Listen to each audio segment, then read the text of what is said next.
ప్రైజ్లాడండి. సామెతలు 8వ అధ్యాయం 14వ వచనం. ఆలోచన చెప్పుటయు లెస్సైన జ్ఞానము నిచ్చుటయు నా వశము. ప్రార్థన చేసుకుందామండి. స్తోత్రం స్తోత్రం. మహాగణుడా, మహోన్నతుడా, సర్వాధికారి, సర్వశక్తిమంతుడా, అయ్యా ఇంతవరకు మీరు ఎక్క నీడలో మమ్మల్ని దాచించారు. అందుని బట్టి వందనాలు. ఎందరో ఈ రోజును చూడలేనప్పటికీ మీరు ఎక్క నీడలో దాచించి మాకు మరొక దినాన్ని అనుగ్రహించిన విధానం బట్టి వందనాలు. ఈ రోజంతట్లో మీ సహాయాన్ని దయచేస్తున్న విధానాన్ని బట్టి వందనాలు. అయ్యా మీ మెల్లనైన స్వరాన్ని వినిపించండి. వినగల చెవులను, గ్రహించగలిగే మనస్సును, ఆలోచించే ఆలోచన శక్తిని మాకు అందరికీ దయచేయమని అడిగి వేడుకుంటున్నాం. అయ్యా మీ ఉపదేశమును విని మీ మార్గంలో మేము నడుస్తూ నిందారహితంగా మీ సన్నిధిలో మేము నిలవబడినట్టుగా సహాయం దయచేయమని అడిగి వేడుకుంటున్నాం. మాకు ఆధారం మీరే. మీరు తప్పించి మాకు ఆధారమైన వారు ఎవరూ లేరు.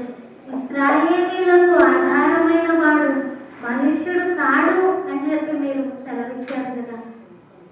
మీరు సర్వాధికారి, సర్వశక్తిమంతుడు, సర్వ సృష్టికర్త. అయ్యా మిమ్మల్ని పూజించి మిమ్మల్ని స్తుతించే జీవితాన్ని మిమ్మల్ని కలిగి మేము జీవించున్నట్లుగా అయ్యా మేము నిత్యము మీ కొరకు ప్రకాశించే విధంగా మమ్మల్ని నిలవబెట్టమని అడిగి వేడుకుంటూ, నన్ను మరుగుపరిచి మిమ్మల్ని కనపరుచుకోమని అడిగి వేడుకుంటూ, నన్ను నేను మీ స్వహస్తాలకు అప్పగించుకుంటూ, నన్ను తగ్గించుకుంటూ, మిమ్మల్ని హెచ్చిస్తూ యేసయ్య శ్రేష్టమైన నామం ఇచ్చిన ప్రార్థన అడిగి వేడుకుంటున్నాను నా పరమ తండ్రి. ఆమేన్. ఆలోచన చెప్పుటయు లెస్సైన జ్ఞానము నిచ్చుటయు నా వశము. అయితే ఒక ప్రశ్న, మనిషి ఎలా జీవించాలనుకుంటాడు? మనిషి ఎలాగ జీవించాలి అనుకుంటాడు? అంటే మనం ఎలా జీవించాలనుకుంటాం? మన జీవితం నిండుగా సంతోషంతో, సమాధానంతో జీవించాలనుకుంటాం. ప్రతి మనిషి కోరుకునేది ఏంటి అంటే సంతోషము, సమాధానం. ఆ రెండింటిని మాత్రమే కోరుకుంటాడు. నేను చాలా సంతోషంగా ఉండాలి, నెమ్మదిగా ఉండాలి, ఏ అలజడి లేకుండా నా జీవితాన్ని నేను జీవించాలి. కాకపోతే ఈ లోకం మొత్తం అలజడితో నిండి ఉంది. ఈ లోకం మొత్తం విధ్వంసంతో నిండి ఉంది. మరి నెమ్మది ఎక్కడి నుంచి వస్తుంది? జీవితం అనేది నిండుగా ఎలా జీవించగలము? ఎలాగూ ప్రశాంతంగా జీవించగలము? ప్రతి మనిషిలో ఇదే పోరాటం. నెమ్మది లేని జీవితం, ఇదే ఆలోచన. నెమ్మది లేదు నాకు, కనుక నేను ఏదో ఒక కార్యాన్ని చేస్తాను, అప్పుడు నాకు నెమ్మది కలుగుతుందేమో, నేను ఇక్కడికి వెళ్తాను, నాకు నెమ్మది దొరుకుతుందేమో అనే ఉద్దేశంతో మనిషి ఎంతో ప్రయాణం చేస్తాడు, ఎంతో విసిగిపోతాడు. కాకపోతే ఈ నెమ్మదిని కానీ, జీవితాన్ని సుఖంగా జీవించడం కానీ జీవించలేడు. నెమ్మది అనేదే దొరకదు ఈ లోకంలో అనేది చివరిగా తెలుసుకుంటాడు. అయితే క్రీస్తునందున్న వారికి నా శాంతిని అనుగ్రహిస్తున్నాను అన్న వాగ్దానం ఉంది. క్రీస్తునందున్న వారికి శ్రమలో కూడా సంతోషం ఉంది. శ్రమలో కూడా క్రీస్తునందు అతిశయించే జీవితం మనకుంది. అందుకే ప్రభువు ద్వితీయోపదేశ కాండంలో ఒక మాట చెప్తాడు, జీవము మరణము నీ ముందు ఉంచున్నాను, నీవు ఏది ఎంచుకుంటావో జాగ్రత్తగా ఎంచుకోమని చెప్పాడు. జీవాన్ని నీ ముందు ఉంచాను, మరణాన్ని నీ ముందు ఉంచాను, నీకు ప్రతి విషయాన్ని తేటపరిచాను, నేను నీకు ప్రతి విషయం మీద ఉపదేశాన్ని అనుగ్రహించాను. కనుక చాయిస్ అనేది నీ మీద వదిలిపెడుతున్నాను. నువ్వు జీవాన్ని ఎంచుకుంటే నీ జీవితాన్ని నువ్వు సంతోషంగా, నెమ్మదిగా జీవించగలవు. అదే నువ్వు నాశనాన్ని, మరణాన్ని ఎంచుకుంటే నీ మీకు చివరిగా వచ్చేది నాశనమే అని చెప్పి ప్రభువు తేటపరిచాడు. జీవన్ మరణాలు అనేవి మన నాలుక వశంలో ఉన్నవి అని కూడా ప్రభువు తేటపరిచాడు. ఏదైనప్పటికీ నువ్వు మాట్లాడినప్పటికీ జీవం కలిగిన మాట మాత్రమే మాట్లాడమని చెప్పి ప్రభు తేటపరిచాడు.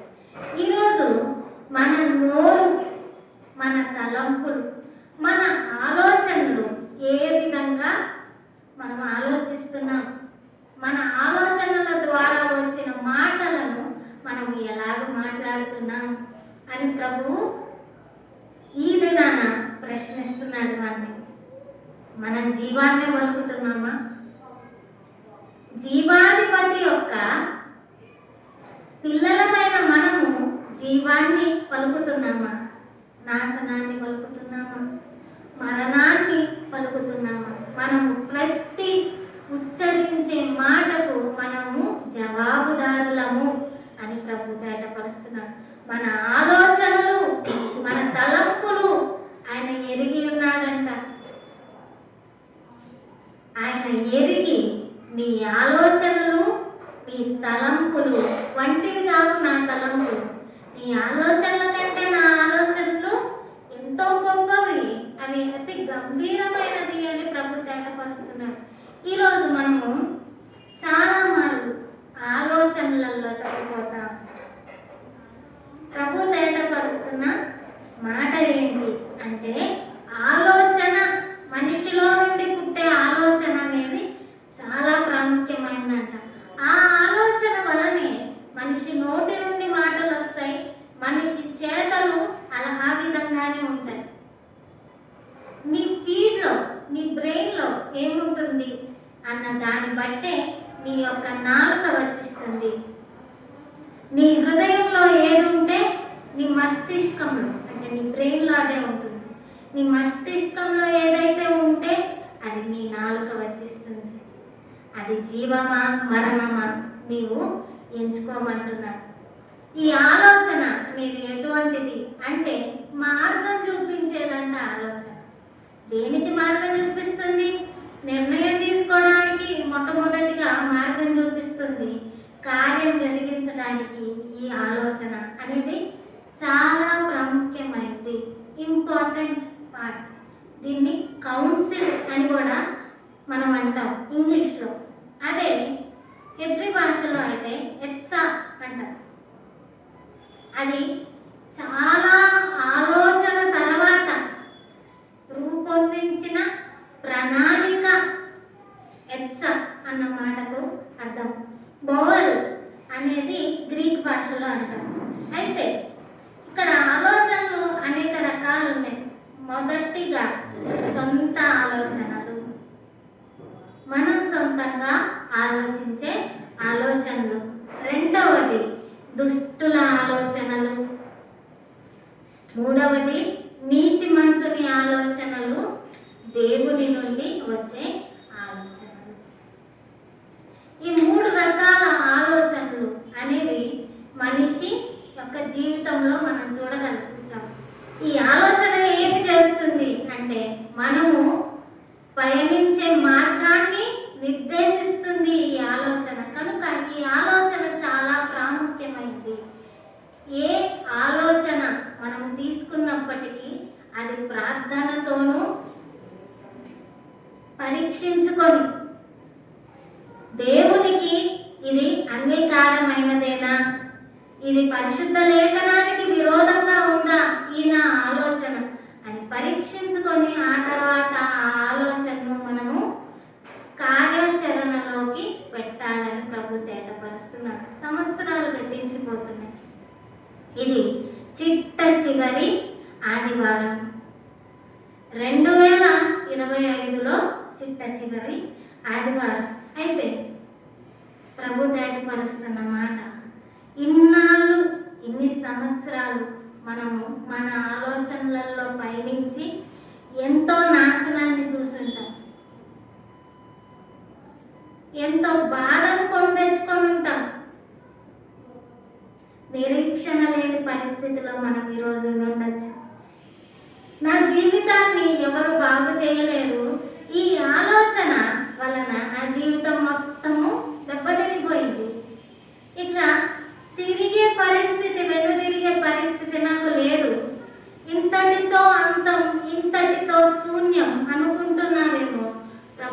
తేటపరుస్తున్న మాట ఏంటి అంటే, నా ఆలోచన నీ ఎడల గొప్పది కనుక నా ఆలోచనకు తల వంచు.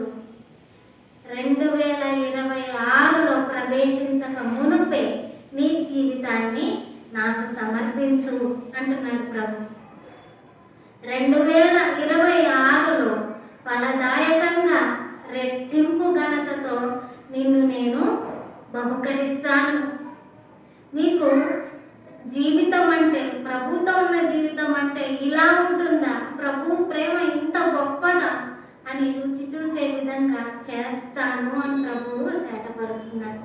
రుచి చూచి తెలుసుకొనుడి యెహోవా ఉత్తముడని అని ప్రభు తేటపరుస్తున్నాడు. రుచి చూస్తే గాని ఆయన యొక్క ప్రేమను, ఆయన యొక్క ఆలోచనల యొక్క లోతును మనం తెలుసుకోలేమని ప్రభు తేటపరుస్తున్నాడు. ఈరోజు మన ఆలోచనలతో, ఎవరో ఇచ్చిన ఆలోచనలతో కూరుకుపోయి ఉన్నామేమో. ఆయన నాశనకరమైన ఊపిలో నుండి, దొంగ ఊపిలో నుండి, జిగటగల ఊపిలో నుండి ఆయన విడిపించగల సమర్థుడు అని ప్రభు తేటపరుస్తున్నాడు. నీ ఆలోచన అనేది నిన్ను అదో పాతాళానికి నెట్టేసిందేమో. ప్రభువా, ఇంకా నాకు వెలుగనేదే కనబడదు అని ఆలోచిస్తున్నామేమో. ప్రభు తేటపరుస్తున్న మాట, ఒక్క మారు నా వైపు తిరుగు, నన్ను అడుగుమని ఆయన చెప్తున్నాడు.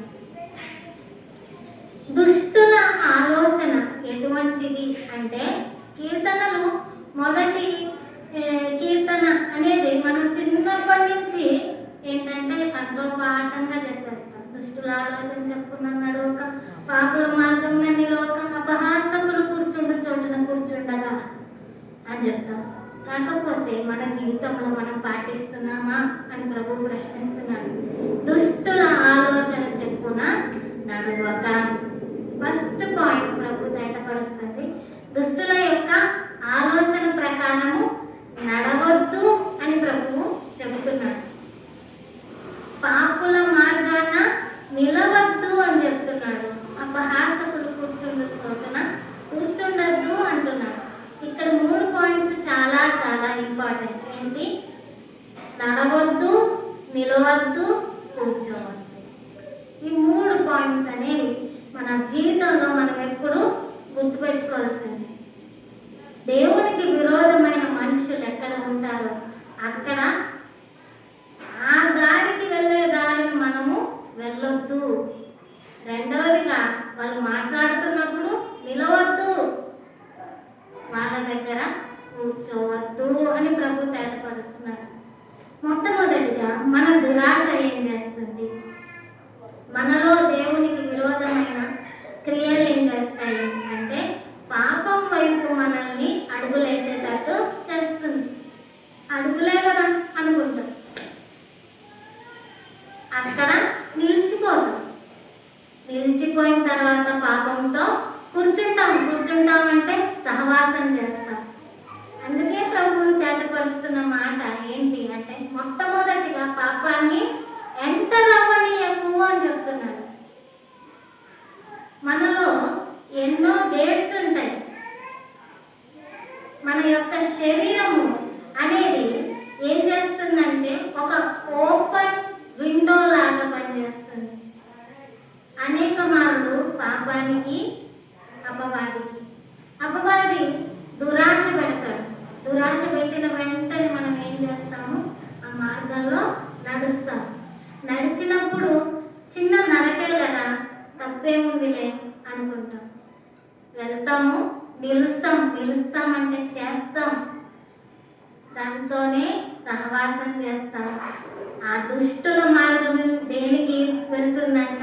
నాశనానికి వెళ్తుందంట. ప్రభు అందుకే తేటపరుస్తున్న మాట, ఈరోజు నడుస్తున్నావేమో పాపం వైపు, నీ అడుగులను తిప్పుకోమని చెప్తున్నాడు. అక్కడ నిలుస్తున్నావేమో, వెనుదిరిగి రమ్మని చెప్తున్నాడు. పరిగెత్తమంటున్నాడు. ఆ తర్వాత 3వదిగా ఆయన తేటపరుస్తున్న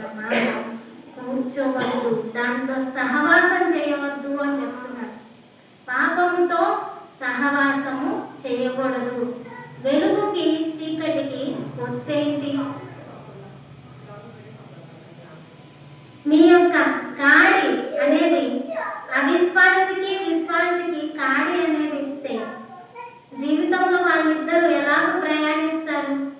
దేవుణ్ణి ఎరుగని వారితో మనము ప్రయాణించలేము. ఎందుకు అంటే దేవుణ్ణి ఎరగని వాళ్ళు లోకం వైపుకే మనల్ని తిప్పుతారు, లోకం వైపునకే తీసుకెళ్తారు, నాశనం వైపునకే తీసుకెళ్తారు.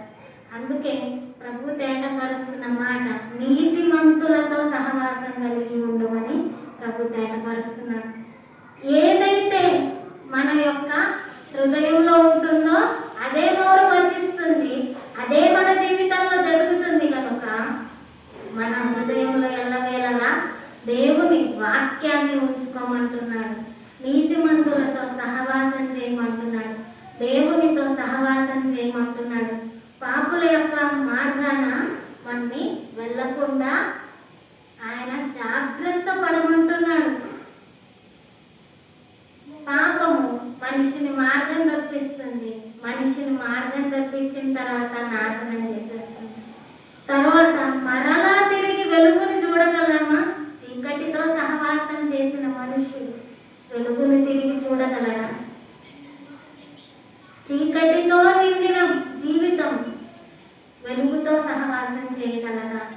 ప్రభు ప్రశ్నిస్తున్నాడు. ఈరోజు చల్లగా, వెచ్చగా, నులివెచ్చగా ఈ మూడు గురించి ప్రభు తేటపరుస్తున్నాడు. చల్లగా అంటే మన లోకంతో సహవాసం చేస్తున్నాం, లోకంతో నిండిపోయి ఉన్నాం. వెచ్చగా అంటే దేవునితో సహవాసం చేస్తున్నాం, దేవుని వారిగా ఉంటున్నాం. నులివెచ్చగా అంటే లోకం ఉంది, దేవుడు ఉన్నాడు. నులివెచ్చగా ఉండకు, నేను నిన్ను ఉమ్మేస్తానని చెప్తున్నాను. లోకము నీలో ఉండకూడదు, లోకాధికారికి నీలో చోటు ఉండకూడదు. లోకము చీకటికి సంబంధించింది, నేను వెలుగుకి సంబంధించిన వాడిని. నేను నీలో వసించాలంటే, నీవు నిత్యము ప్రకాశించాలంటే నీలో ఎవరు ఉండాలి? జీవం ఉండాలి. నీలో జీవం ఉండాలంటే వాక్కు ఉండాలి.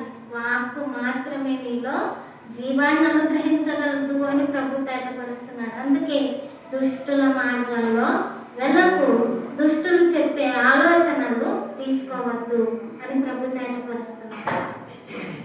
దుష్టుల యొక్క ఆలోచనలు అనేది మనలో ఏం కలిగిస్తుంది అంటే, లోకంతో నిండిన వాళ్ళ ఆలోచనలు మనలో గర్వాన్ని, అహంభావాన్ని, లోకాన్ని నింపుతుంది.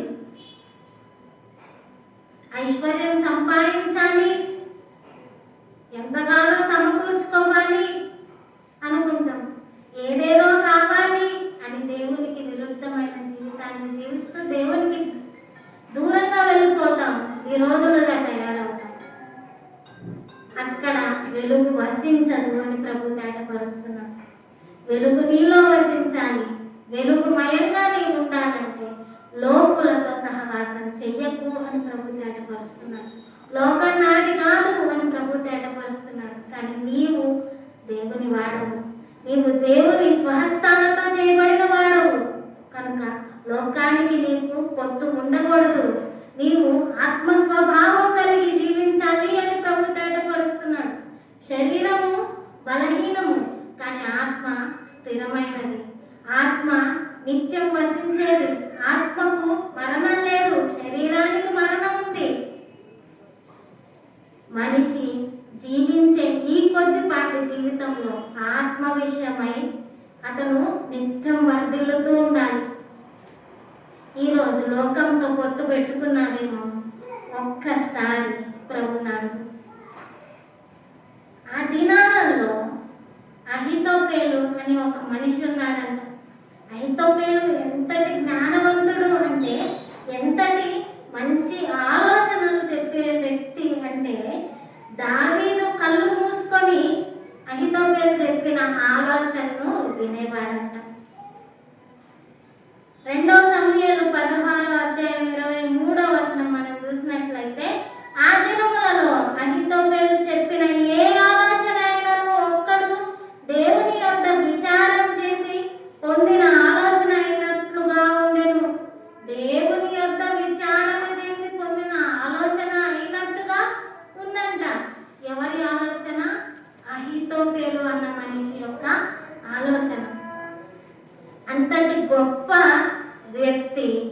పాడుపడిపోయాడు అంటే దేవునికి విరోధంగా కార్యం చేశాడు.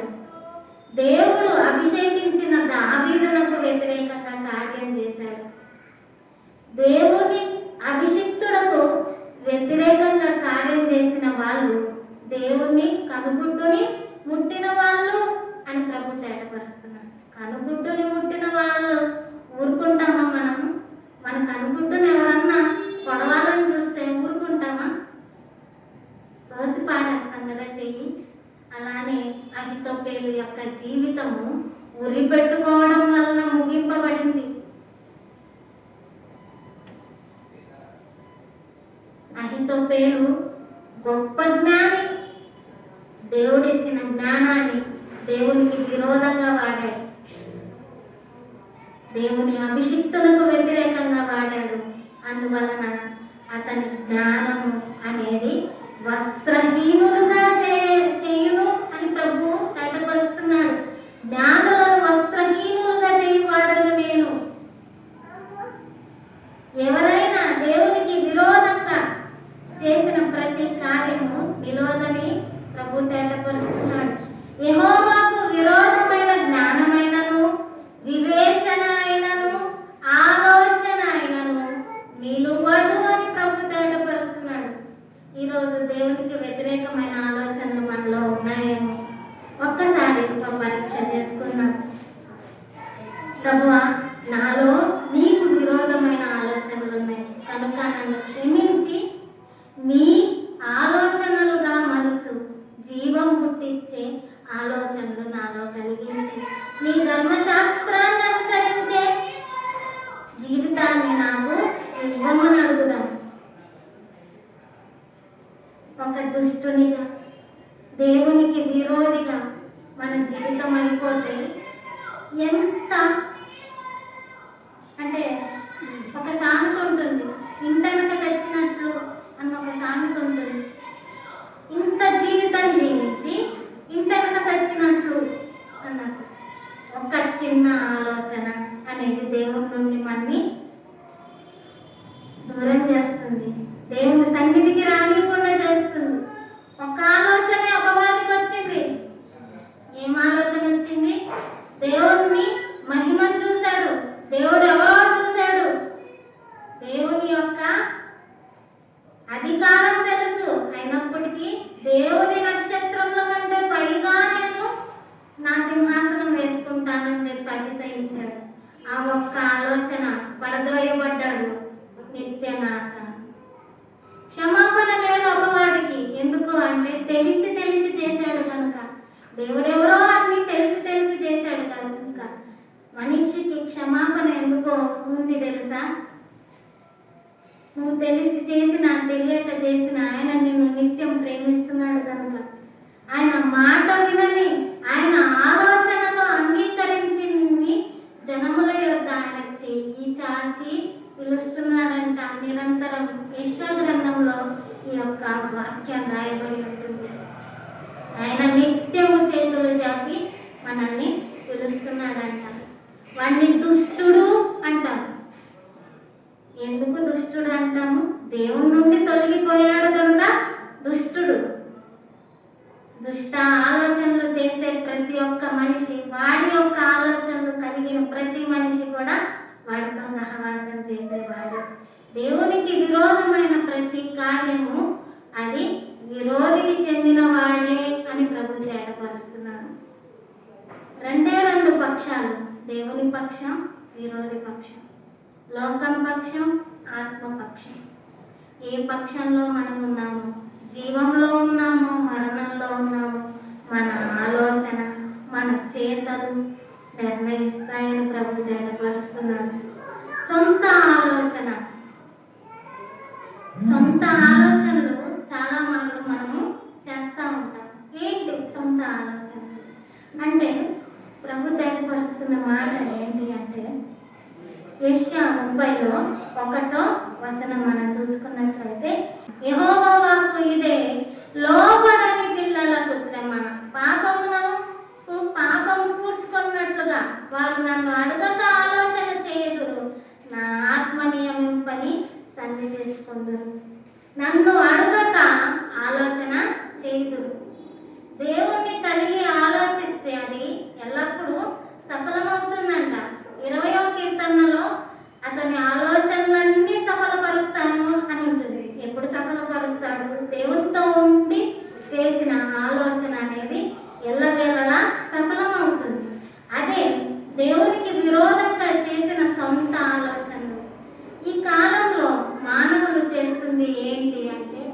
ఆలోచన. నేను ఇక్కడికి ఎక్కిపోవాలి, అక్కడికి ఎక్కిపోవాలి, నేను ఇది సాధించేయాలి. దేవుణ్ణి కలగకుండా ఎన్నెన్నో ఆలోచనలు చేస్తున్నాడు మానవుడు. ప్రభు తేటపరుస్తున్న మాట, లోబడని పిల్లలకు శ్రమ. పాపానికి పాపం కూర్చుకున్నట్లు నన్ను అడుగక వాళ్ళు ఆలోచన చేస్తున్నారంట. అది నాకు విరోధమైనది, నాకు ఇష్టం లేని సంధి చేసుకుంటున్నారు. సంధి ఎవరితో చేసుకుంటున్నాడు? దేవునికి విరోధంగా చేసిన ప్రతి ఆలోచన అనేది అపవాదికి సంబంధించింది. కనుక అపవాదితో సంధి చేసుకుంటున్నాడు. నాకు లోబడక ఈ పిల్లలు శ్రమ తెచ్చుకుంటున్నారని ప్రభు తేటపరుస్తున్నాడు. అందుకే ప్రభు తేటపరుస్తున్న మాట ఏంటంటే, నీ యొక్క సొంత ఆలోచనల పైన నీవు ఆధారపడకు, నీవు యెహోవా మీద ఆధారపడమని చెప్పి సామెతల గ్రంథము స్పష్టంగా తేటపరుస్తుంది. నీ సొంత ఆలోచనల మీద నువ్వు ఆధారపడదు, నీ సొంత ప్రవర్తన మీద నువ్వు ఆధారపడదు. నీ సమస్తాన్ని దేవునికి అర్పించు. దేవునికి ఎప్పుడైతే సర్వాంగ యాగముగా మొత్తం సమస్తాన్ని, నీ సమస్తాన్ని అప్పగిస్తావు, ఆయన నీ ప్రవర్తనను బాగుపరిచేవాడు, నీ ఆలోచనను బాగుపరిచేవాడు, నీ చేతలనేవి జీవముగా మలిచేవాడు, నీలో నుండి జీవజల నదులు ప్రవహింపజేసేవాడు ఆయనే అని ఆయన తేటపరుస్తున్నాడు. కనుక మన సొంత ఆలోచన మీద మనల్ని ఆధారపడవద్దు అంటున్నాడు. నాకు లోబడమని ఆయన అనేక మార్లు మనతో చెప్తున్నాడు. దేవుని ప్రజల యొక్క ఆలోచన, దేవుడు మనకు ఒకరిని నియమించి ఉంటాడు. దేవుడు మన కొరకు కొంతమందిని నియమించి ఉంటాడు. ఆలోచనకర్తలు అనేకలు ఉండట ఆశీర్వాదకరమని ప్రభు తేటపరుస్తున్నాడు. ఏ ఆలోచనకర్తలు అంటే దేవుని స్వభావం కలిగి దేవుని యొక్క ఆలోచనలు చెప్పే ఆలోచనకర్తలు అనేకులు ఉండట, అది మనకు ఆశీర్వాదకరం. కనుక ప్రభు తేటపరుస్తున్న మాట, నీతిమంతుని నాలుక ప్రశస్తమైన వెండి వంటిది. సామెతలు 10:20. నీతిమంతుని నాలుక ప్రశస్తమైన వెండి వంటిది. అది ప్రశస్తమైన అంటే అందులో ఏమీ ఇంప్యూరిటీస్ లేవు. అది ప్రశస్తమైంది, అది వెండి వంటిది, అమూల్యమైనది. ఆ నీతిమంతుని నుండి వచ్చే ప్రతి మాట, ప్రతి ఆలోచన అనేది నాకు ఇష్టము అని ప్రభు తేటపరుస్తున్నాడు. ఆయనకు ఇంకొక పేరు ఏంటి అంటే, మనము యెషయా 9:6 చూసినట్లయితే మనకు ఒక కుమారుడు అనుగ్రహించబడ్డాడు అని రాయబడి ఉంటుంది. అందులో ఆయనకు ఆలోచనకర్త, వండర్ఫుల్ కౌన్సిలర్ అని రాయబడి ఉంటుంది. అద్భుతమైన వాడు ఆయన, అద్భుతమైన ఆలోచనలు ఇచ్చు దేవుడు అని చెప్పి ఇంగ్లీష్లో రాయబడి ఉంటుంది. వండర్ఫుల్ కౌన్సిలర్ అని రాయబడి ఉంటుంది. ఆయన ఆలోచన అనేది అద్భుతమైనది. దేని కాలమున అది జరుగునట్లు ఆయన సమస్తాన్ని మంచిగా నియమించి ఉన్నాడు. God has made everything beautiful అని ఇంగ్లీష్లో రాయబడి ఉంటుంది. ఆయన దేని కాలమున అది చాలా అందంగా చక్కగా చేశాడంట. దేవుని యొక్క నియమాన్ని దాటి ఏదైనా ప్రవర్తించినా అది ఉపద్రవమే. సముద్రము దాని ఎల్లలు దాటి వస్తే ఏమవుతుంది? సునామీ అవుతుంది. మనుషులందరినీ మింగేస్తుంది, మనుషులందరినీ లాక్కొని పోతుంది. ఆకాశము పగలు చీకటి రెండు వేరువేరుగా చేయకుండా, రెండు ఒకేసారి పగలు చీకటి రెండు ఉంటే ఏమవుతుంది? మనిషికి ఏది పగలో, ఏది ఉదయమో, ఏది రాత్రో తెలియదు.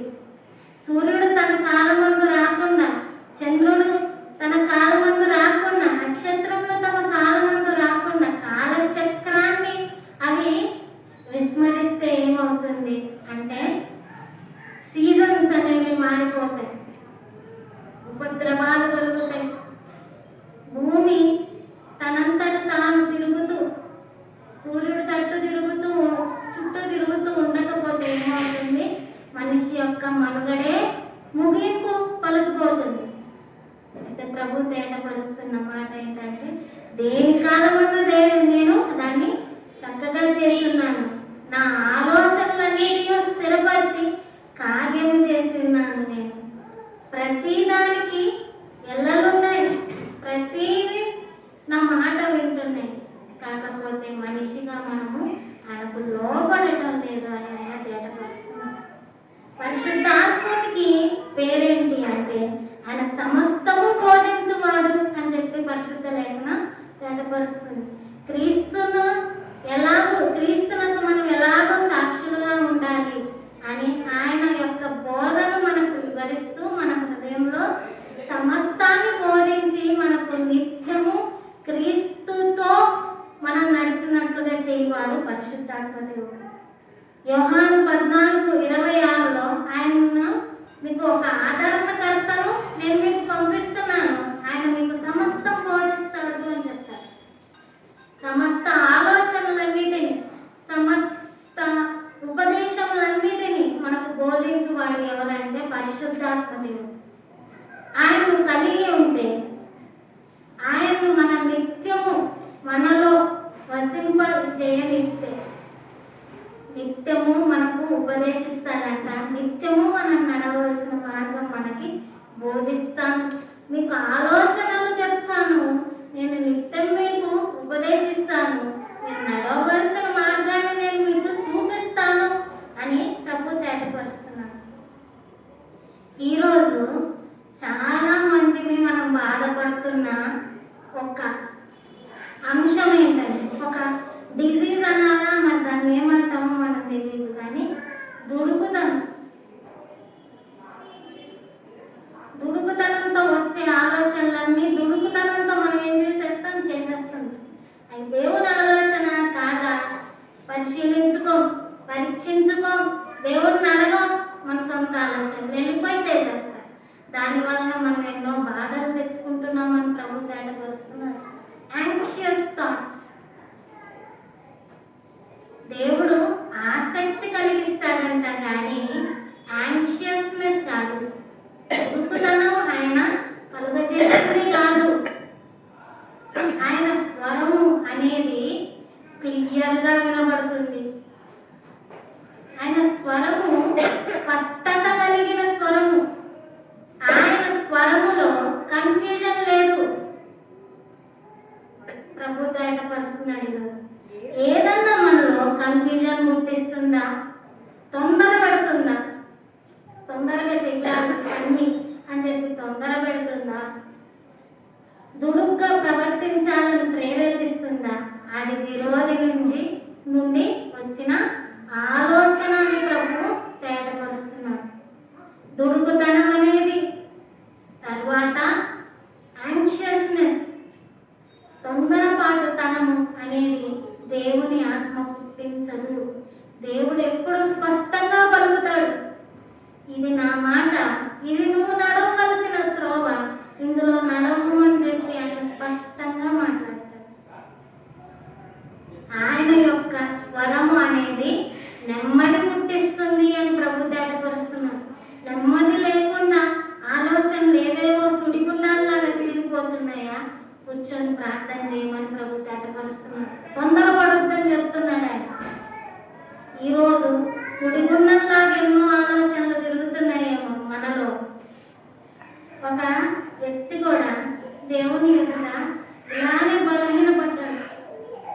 ఎన్నో ఆలోచనలు, నేను ఎలా నడిపించాలి ప్రజల్ని, నా వల్ల నా అభివృద్ధి, నేను చెయ్యలేను. ఈ యొక్క ఆలోచన సుడిగుండంలో కార్యాచరణ అనేది నేను చెయ్యలేను, నా వలన ఒక్క అడుగు తీసి అడుగు పెట్టడం అవ్వదు అన్నప్పుడు ప్రభుని స్వరం వినబడుతుంది. యెహోషువ, నిబ్బరం కలిగి ధైర్యంగా ఉండు, నీవు నడవలసిన త్రోవను నేను చూపిస్తానని చెప్తాడు ప్రభు. తర్వాత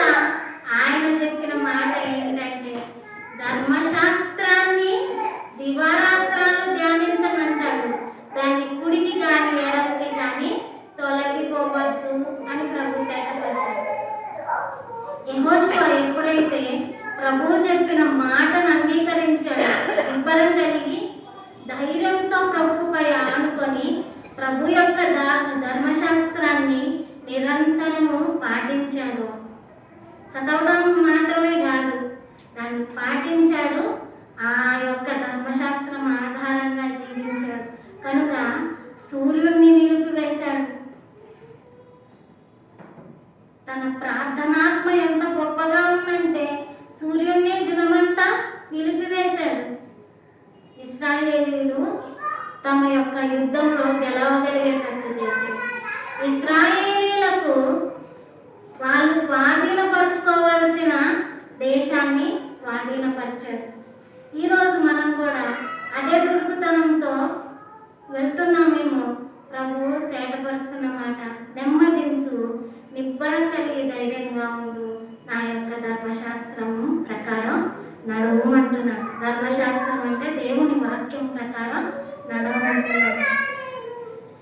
మనిషిలో ఎన్నో ఆలోచనలు పుడతాయి, కానీ యెహోవా యొక్క తీర్మానమే స్థిరం అని చెప్పి సామెతలు చెప్తుంది. యెహోవా యొక్క తీర్మానమే స్థిరం కనుక ఆయన యొక్క తీర్మానం ఏమై ఉందో మనం తెలుసుకోవాలి. రెహబాము అన్న ఒక వ్యక్తిని మనం చూడగలం. రెహబాము ఎవరు అంటే సొలొమోను కుమారుడు.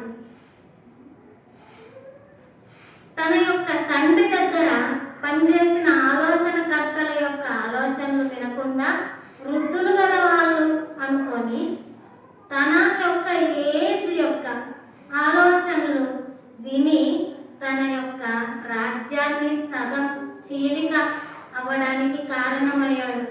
బుద్ధిహీనత వలన రాజ్యాన్ని కోల్పోయాడు. అందుకే ప్రభు తేటపరుస్తున్న మాట, దుడుకుదనము వద్దు, విడిచిపెట్టమని చెప్తున్నాడు.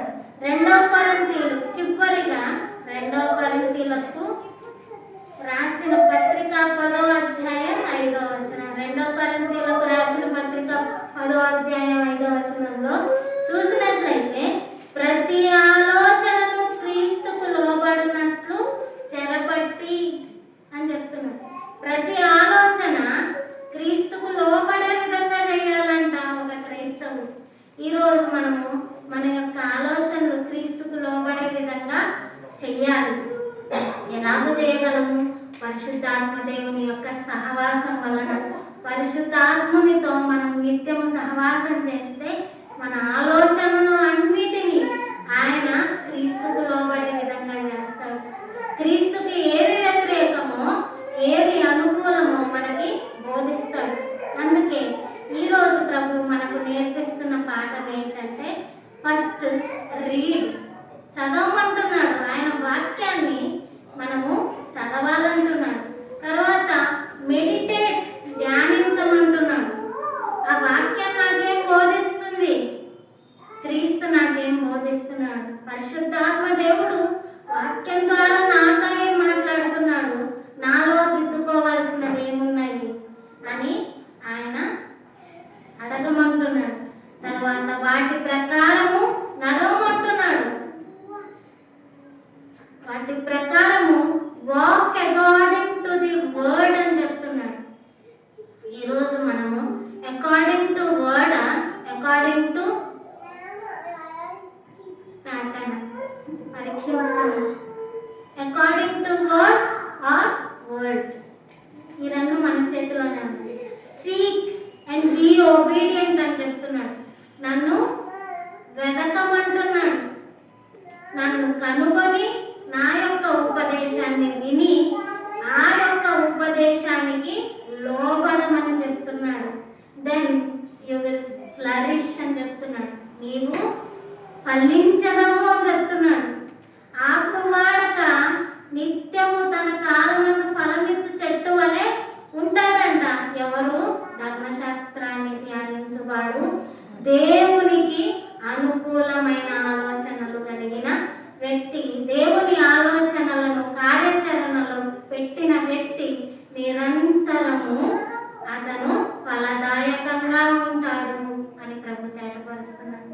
అప్పుడు మీ యొక్క జీవితాన్ని నెమ్మదితో, దేవుని యొక్క సంతోషంతో జీవిస్తామని ప్రభు బలపరుస్తున్నారు. ప్రభు ఈ వాక్యాన్ని దీవించుగాక. ఆమేన్. స్తోత్రం స్తోత్రం. మహాగణుడా, మహోన్నతుడ, సర్వాధికారి, సర్వశక్తిమంతుడ, అయ్యా మా ఆలోచనలు మీకు అనుగుణంగా ఎలాగ మలుచుకోవాలో, ఎలాగో మీకు లోబడి జీవించాలో మాకు తేటపరిచారని బట్టి వందనాలు. మా యొక్క ఆలోచనలను మీకు లోబడే విధంగా మేము చేసుకున్నట్టుగా సహాయం దయచేయండి.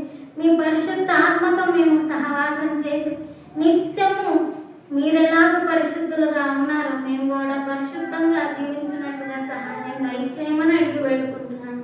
అంతవరకు మీకు నమ్మకమైన సాక్షి బిడ్డలుగా మేము ఉన్నట్టుగా సహాయం దయచేయండి.